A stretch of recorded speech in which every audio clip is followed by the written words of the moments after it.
Now for the top story in this reaction, joining us from Lower Manhattan, Fox News analyst Ellis Hennigan, and from Philadelphia, Dr. Marc Lamont. Hill teaches urban education at Temple University. And by the way, I do want to point out that both Reverend Al Sharpton and Reverend Jesse Jackson did say nice things about Jerry Falwell today, and everybody should know that.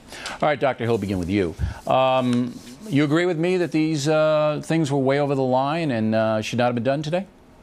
I won't go so far as to say way over the line. You know, like Reverend Sharpton and Reverend Jackson, I come from a tradition that doesn't find joy in other people's suffering or misery, and so I don't want to celebrate his death. And I think some of the comments were over the top. At the same time, Bill, it's important to separate Jerry Falwell, the person, from Jerry Falwell, the political and public figure. You know, many people are really celebrating the death of his movement and celebrating the death of his ideologies, which had a vicious effect on people in America, and not so much him, the father, or him, the husband. That's a very different thing. But I think at some point it does come over the line.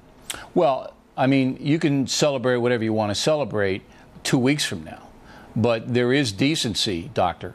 And decency was crossed over the line by all of those newspapers. And I didn't even read, Ellis, the blogs. I didn't even read them. They're so vicious and so ridiculous that I can't besmirch the Reverend's memory by even reading them. How do you see this?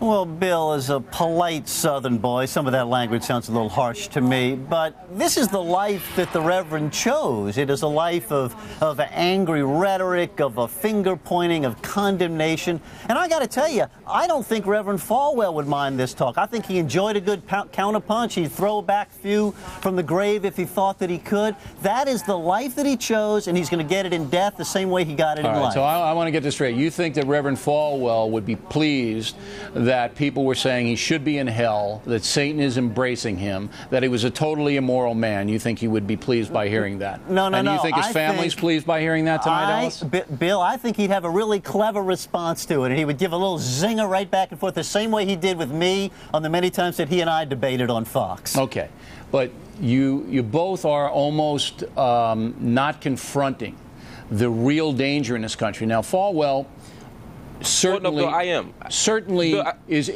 certainly is a man that should be criticized if you disagree with him. Sure. Absolutely. I think we all agree with that. But not 3 hours after he's dead.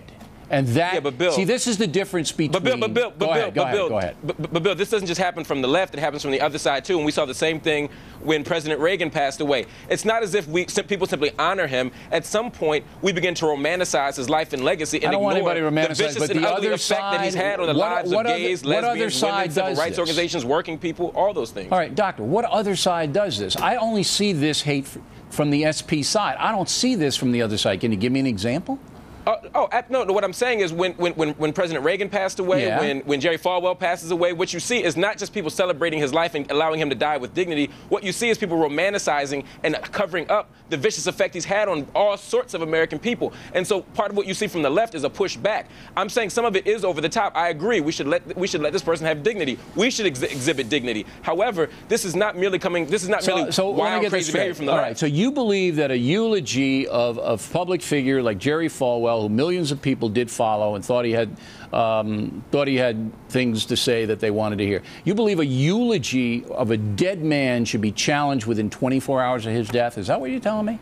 It's not about challenging a eulogy. When you have a public figure, there's going to be public discourse surrounding his death and after his death. It can be next week.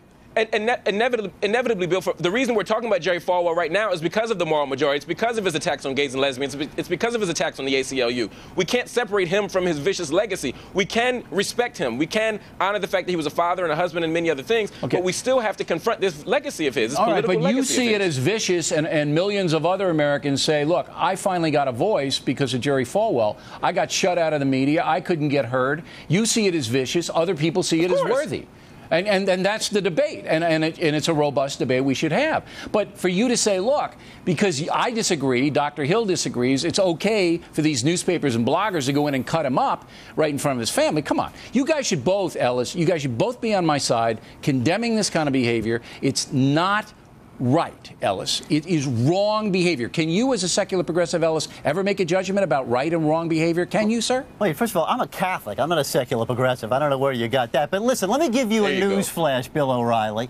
You're going to die one day, and I'm going to die one day. And since we live all our lives in the world of harsh opinion and tough debate, there are going to be people who are not going to be... Does that make it right? They are going Does that make it right? Let me finish my thoughts, sir. They're going to be people who are going to exhibit more than tears and carnation. Some of them are going to be doing cartwheels. And you know what? I understand that. You understand it. But you don't condemn it. You don't condemn it, do you? I don't even care. I'm willing to. You see, you won't condemn that kind of bad behavior.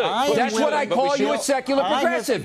You won't condemn that kind of bad behavior. I don't think that makes sense. I have made the same bargain that all of us do who enter the public realm. We're willing to take it as well as we give it. And you won't condemn bad behavior. I'm going to give Dr. Hill a last word. Jerry Falwell. Go ahead, Doctor. Nobody. I don't know if that makes Ellis a secular progressive. I don't think he is. But what I will say is that, in spite of the fact that this is an inevitable occurrence, we still have to demonstrate civility. We still have to demonstrate respect. Thank you. Otherwise, we become just as bad. We become just as bad, just as vicious, just as ugly as Jerry Falwell was in his life. So you just got in a cheap shot.